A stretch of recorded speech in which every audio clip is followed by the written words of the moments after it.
Some people were buried with gold. Others got vampire sickles, space metal daggers, fake eyeballs, mummified meat, and choices so bizarre they make modern funerals look painfully boring. Today, we're going through 32 of the weirdest things ever found in tombs and graves, and trust me, the dead have been leaving behind absolute chaos for thousands of years. 1. The Egyptians were not messing around when it came to afterlife meal prep. These people did not just preserve kings and nobles, they preserved dinner.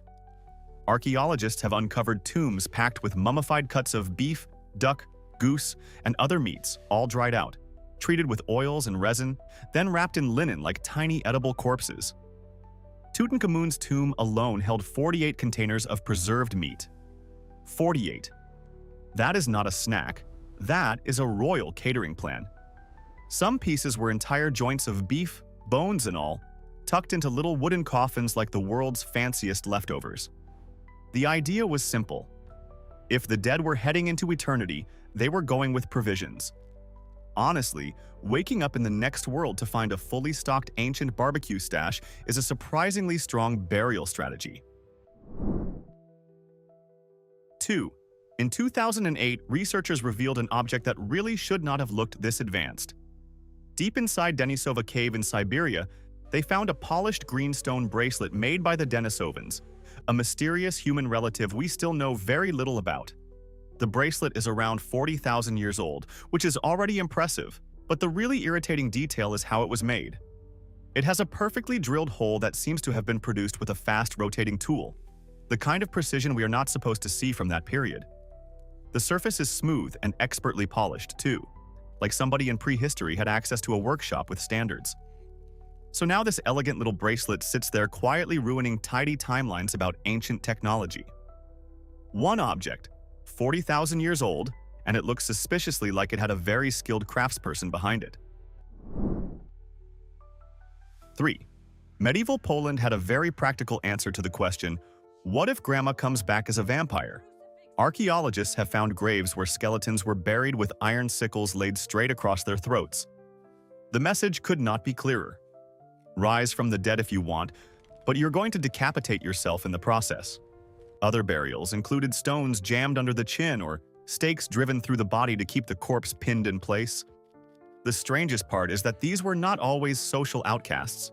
Some were buried with coins and personal goods, which suggests they had been accepted in life and feared only after death. Maybe they died oddly. Maybe they looked unusual.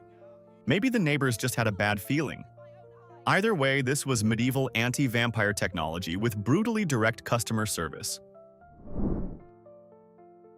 4. Tutankhamun's mummy has one detail that sounds made up, but absolutely is not. When experts examined the young pharaoh, they found he had been embalmed in a very deliberate state of very obvious male arousal, pointing outward at a sharp angle. No, this was not some weird accident from the embalming process. It appears to have been intentional, and the reason is pure ancient Egyptian symbolism. Tut's father, Akhenaten, had tried to bulldoze traditional religion and replace Egypt's gods with his preferred sun cult. After that chaos, Tut's regime needed to signal that the old order had returned. So his body was prepared to resemble Osiris, the underworld god linked with rebirth, fertility, and regeneration, who was often shown in exactly this condition. In other words, the mummy itself was propaganda. Wrapped in linen, covered in ritual meaning, and still making a political statement 3,000 years later. 5. Wealthy people in the ancient Mediterranean really knew how to turn an egg into a status symbol. Archaeologists keep finding elaborately decorated ostrich eggs in the burials of Egyptians, Phoenicians, and Etruscans. These were not random breakfast leftovers dropped into a tomb. They were carved with geometric designs, painted with scenes, and sometimes fitted with metal parts so they could serve as vessels. In many ancient cultures, the ostrich egg symbolized rebirth, purity, and life emerging from apparent emptiness. It was the perfect object to place beside the dead if you were hoping for some kind of cosmic reset. Getting an ostrich egg to the Mediterranean also required long trade routes reaching into Africa, so owning one already screamed money.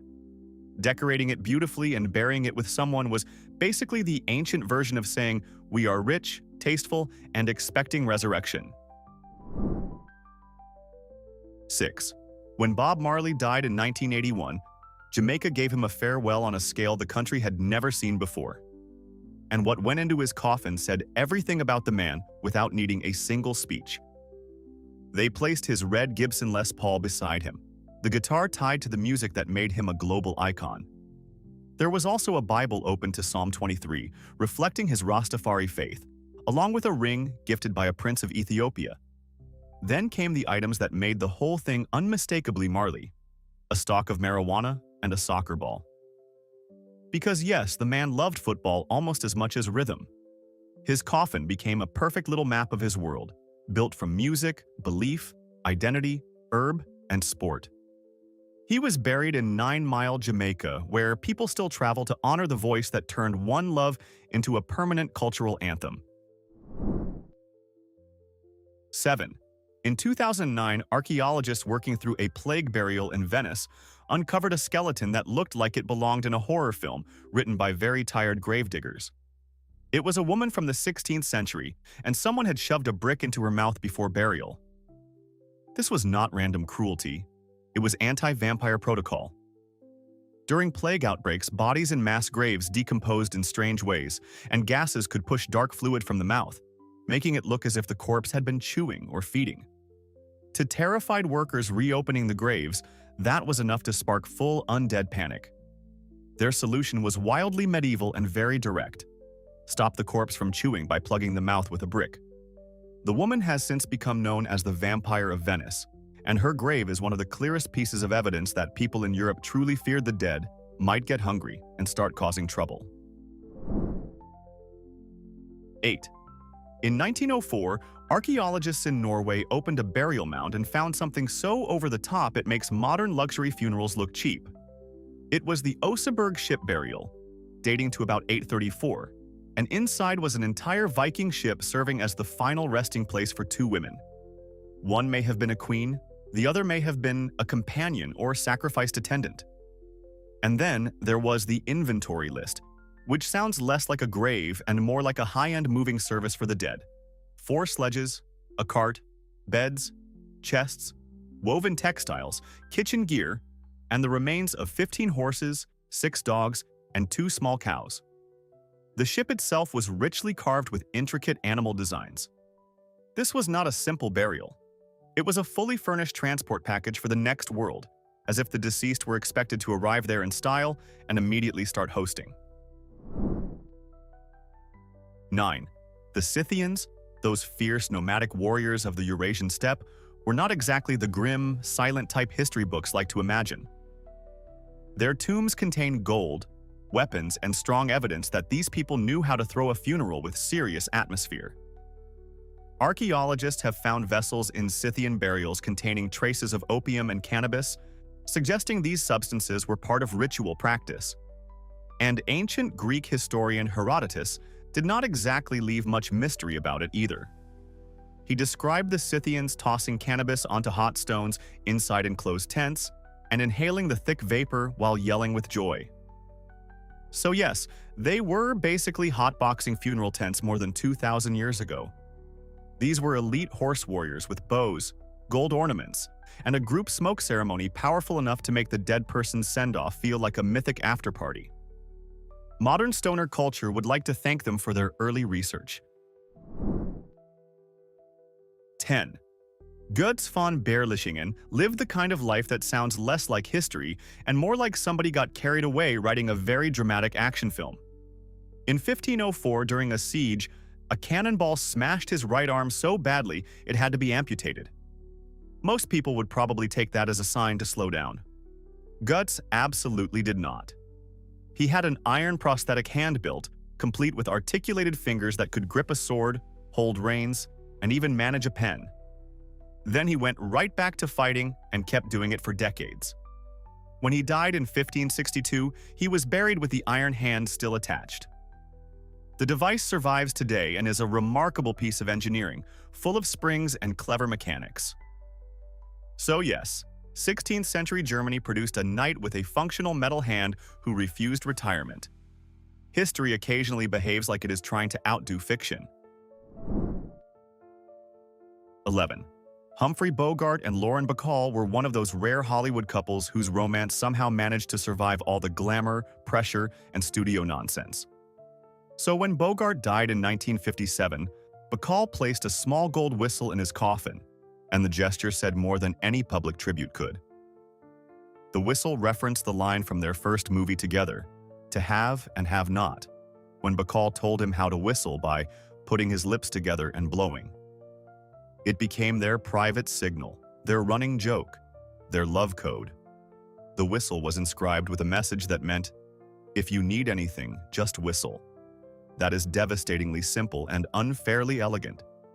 So the man famous for playing hard, cynical screen legends was buried with a tiny golden reminder of the woman who mattered most to him.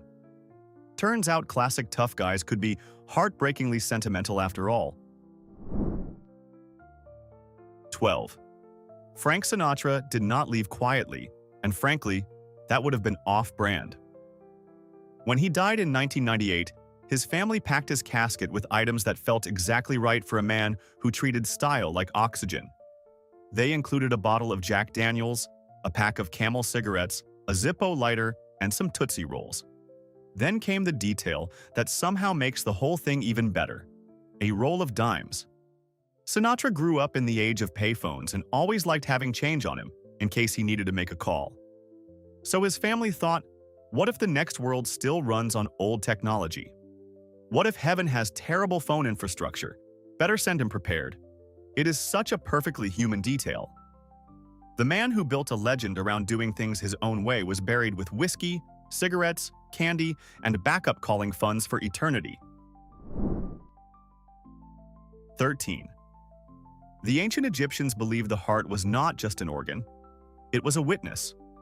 After death, it would be weighed against the feather of Mayat to determine whether you had lived honestly and justly. Which is all very noble, until you remember your own heart knows absolutely everything you ever did. Every lie, every bad decision, every shady moment. So the Egyptians came up with a clever solution that was basically spiritual witness tampering. They placed heart scarabs, carved stone amulets shaped like beetles, on the mummy's chest and inscribed them with spells from the Book of the Dead. The text begged the heart not to testify against its owner during judgment. Do not betray me. Do not oppose me. Do not ruin this for both of us. It is wonderfully relatable. Even in the afterlife, people were still trying to coach their own internal evidence into staying quiet. 14. In the early 19th century, graveyards had a security problem, and the problem was medical schools. Anatomy classes needed fresh corpses for dissection, legal supply was pitiful, and a black market sprang up almost overnight. That created the resurrection men, professional body snatchers who waited for funerals to finish, then returned under cover of darkness to dig up the newly buried and sell them. Families were understandably horrified, so they fought back with something called a mort safe. These were heavy iron cages or frameworks placed over graves to stop anyone from getting at the body. Some were massive permanent structures fixed into the ground.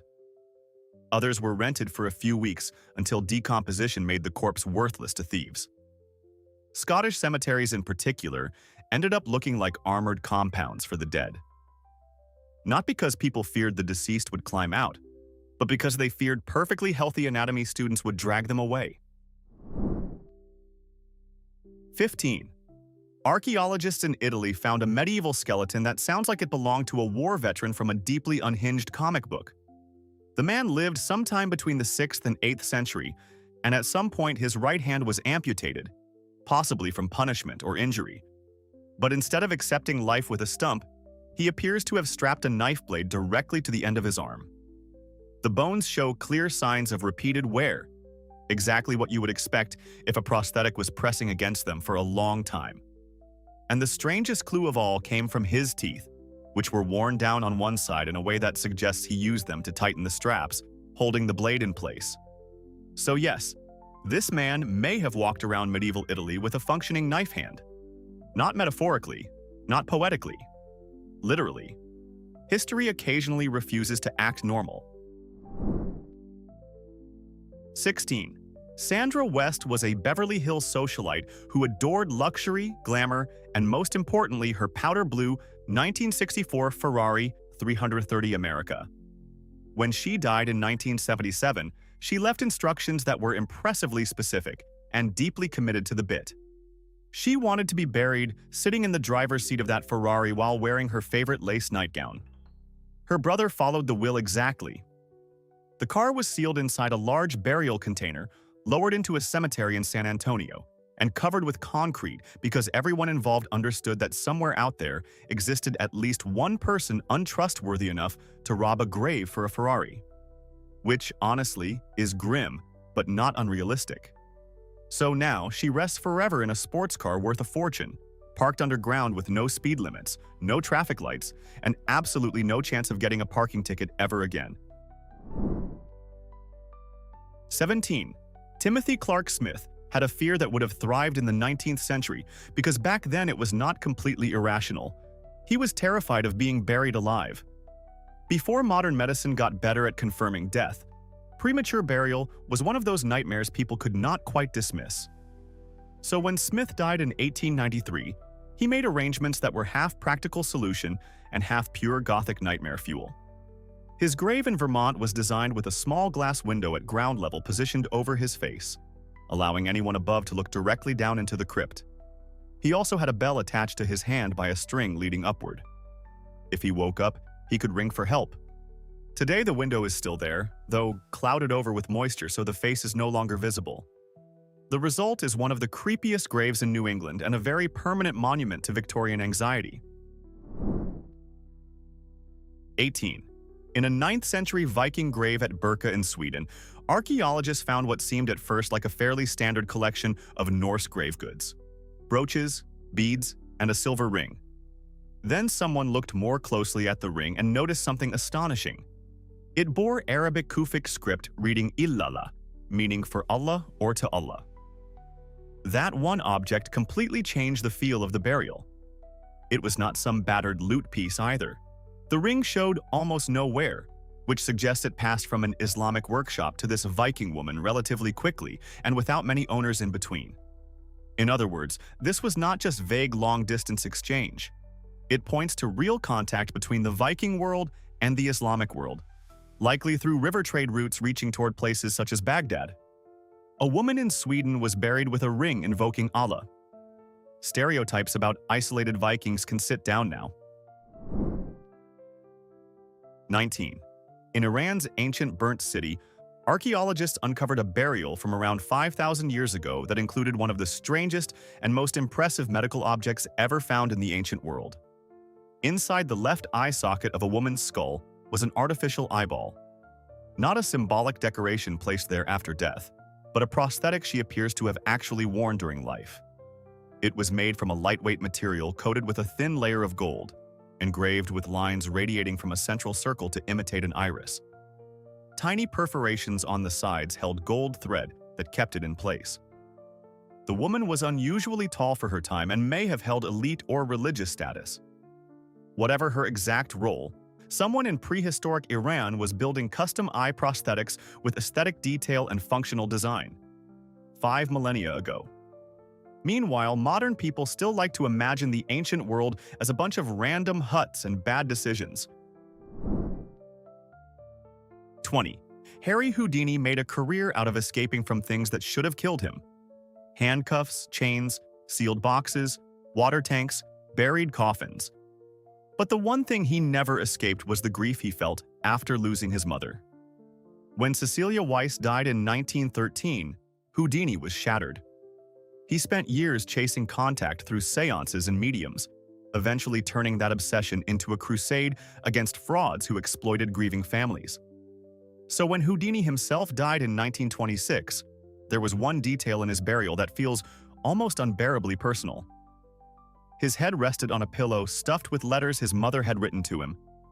The greatest escape artist in history chose to spend eternity literally resting on her words. For all his locks, tricks, and dramatic exits, there was one bond he never wanted to break.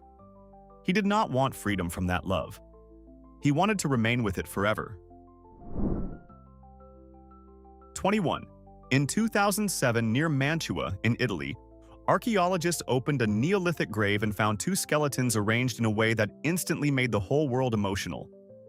A young man and woman, about 6,000 years old, were buried embracing each other, arms and legs entwined, faces turned together as if caught in the middle of one last desperate hold.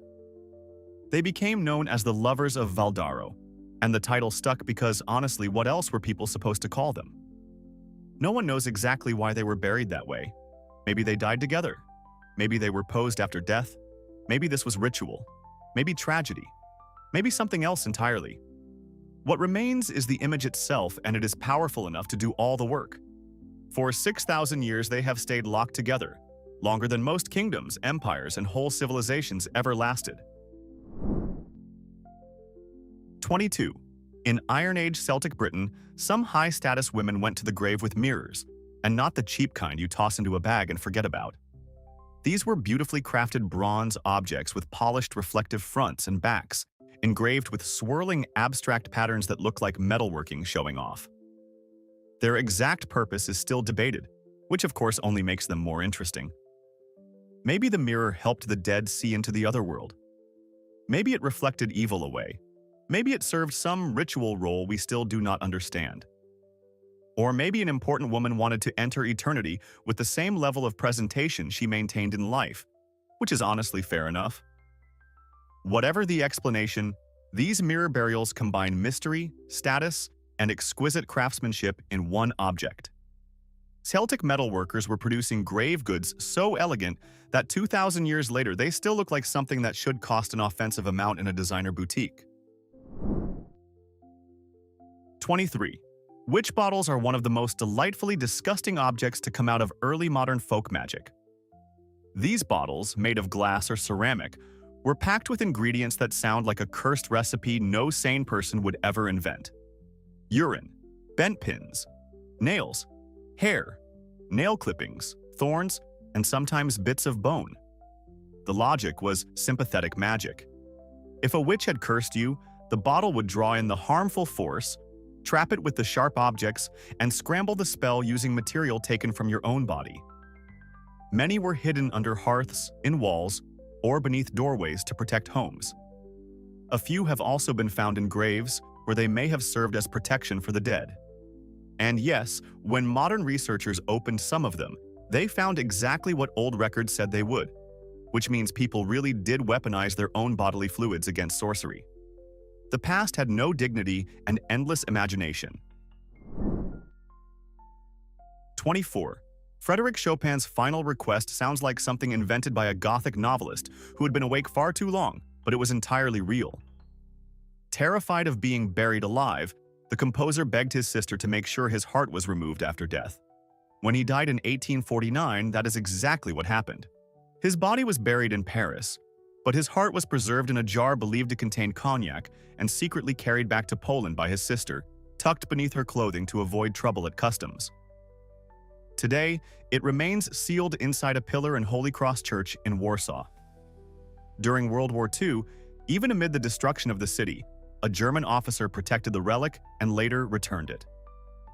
Scientists examined the jar in 2014 without opening it and confirmed the heart is still there. Chopin's music crossed borders. So did his actual heart, in the most dramatic way possible. 25.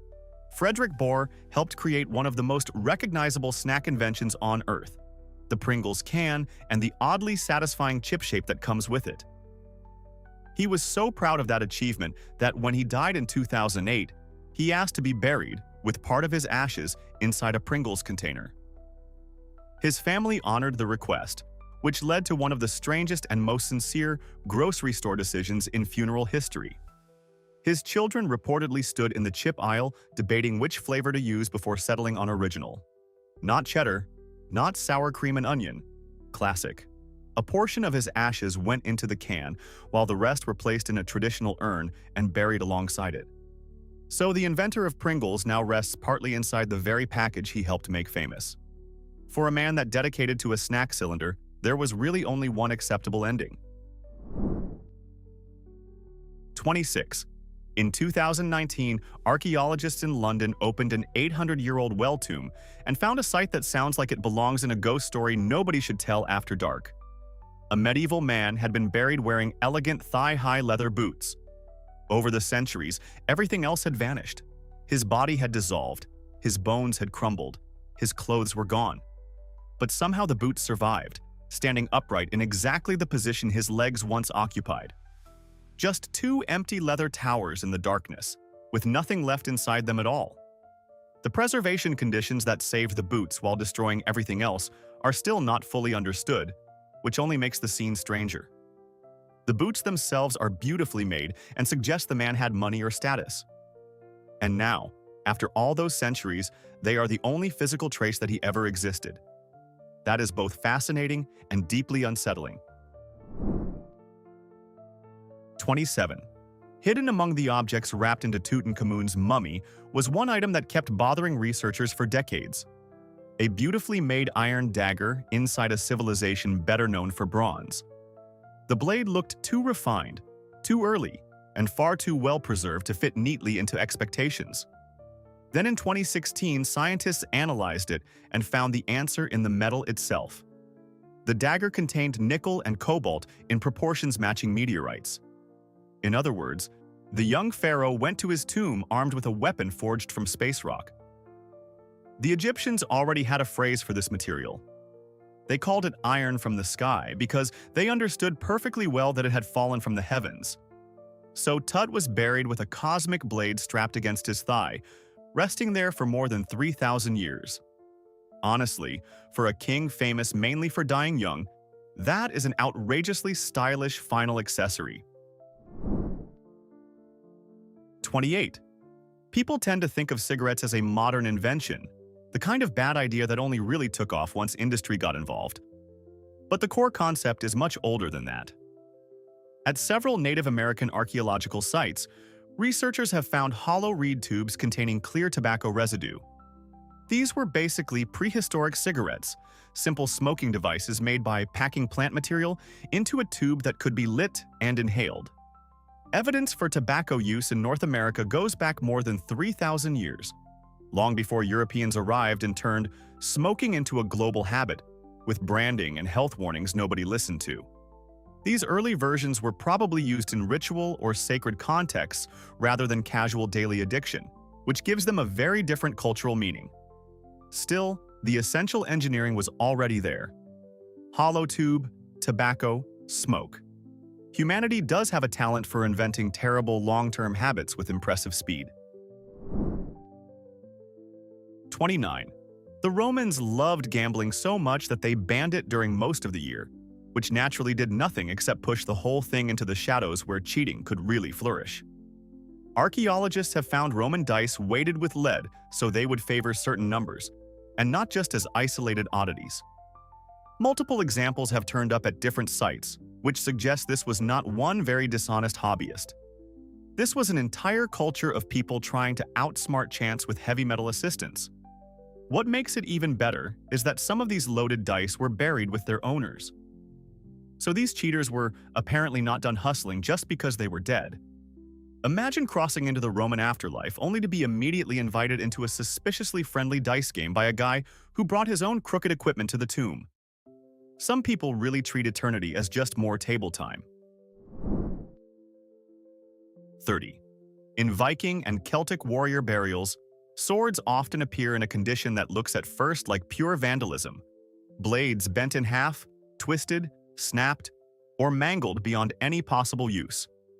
But this damage was usually intentional, and the meaning was ritual rather than destructive. Many ancient communities believed a weapon needed to be symbolically killed before it could accompany its owner into the next world. A living sword belonged among the living. Break it, bend it, ruin its earthly function, and now its spirit could follow the warrior into death. It also came with a convenient practical benefit. Grave robbers were much less likely to bother stealing a wrecked blade shaped like a metal noodle. So the ritual worked on two levels at once. The dead got supernatural access to their weapon, and the living got a theft prevention plan that was surprisingly efficient. 31. In 19th century Japan, Some sideshow creators made Ningyo, fake mermaid mummies stitched together from monkey and fish parts because apparently regular fraud was not imaginative enough. So when a bizarre Egyptian mummy surfaced with a crocodile head joined to a human torso, many people assumed it had to be another hoax. But this one appears to have been ancient and intentional. Sometimes called the Screaming Mermaid Mummy, it seems to have been a genuine Egyptian religious object, possibly linked to Sobek, the crocodile god, or used as a ritual offering that combined sacred animal and human elements. It was not some carnival prank assembled last Tuesday. It was crafted in antiquity and preserved with real care, which means the Egyptians honestly made a hybrid creature, wrapped it up like a serious funerary object, and sent it into eternity. Their religion was fascinating, symbolic, and occasionally determined to outweird absolutely everyone else. 32. Multi-tools feel like a very modern obsession. Fold-out gadgets, compact efficiency, one object pretending to solve 20 problems.